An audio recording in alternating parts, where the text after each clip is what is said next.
It's been months now since Musa disappeared. In our village, the dust has settled, but only on the ground, not in people's hearts. His parents, they don't smile anymore. They still sell fura and farming, but it's like they're just moving through life. Nothing left inside. That boy was their only child. He was everything to them. But what they didn't know, what none of us knew, was that Musa was still alive. 5 months after he vanished, he found himself in Bedegri, near the ocean. We only heard of that place in stories, and the elders called it the point of no return. They said slaves used to be taken from there long ago. We didn't know some people still did it. Musa was there, chained, with others, some young like him, others grown men and women. All of them were tired, dirty, eyes empty. Some had been captured from farms, some from the streets, all silent, all afraid.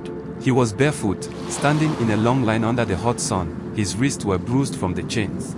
His eyes, God, I can still see them in my mind, red, tired, wet with tears. He kept whispering to himself, Mama, Baba, that boy just wanted to go home. 5 months in captivity had stolen his laughter, but not his memories. He missed Kaduna, he missed the dust, the games, the small meals with his parents. They were all forced onto a ship, a giant wooden beast that smelled like blood and salt water. As the ship swayed, a foreigner stepped on board.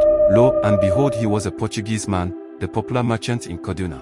He was tall, pale, with a face that looked like it had never smiled for real, no teeth, just gums.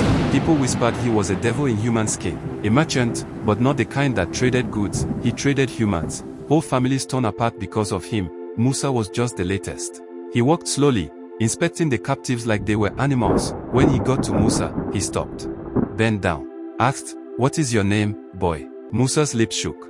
He said softly, "Musa." The man laughed. Not kindly. More like he found it amusing that a child still had a name. He snapped his fingers and told one of the guards, "Feed this one well." Then he walked away. That was the start of the journey. They left Nigeria behind. The ocean stretched wide and merciless. The ship rocked night and day. Some cried, some prayed, and some didn't wake up again. But somehow, Musa kept going. You know how? He made a friend. A man named Tond. He was from a village in Ajibu, maybe 30 years old, also in chains, but even in that darkness, he had light in him.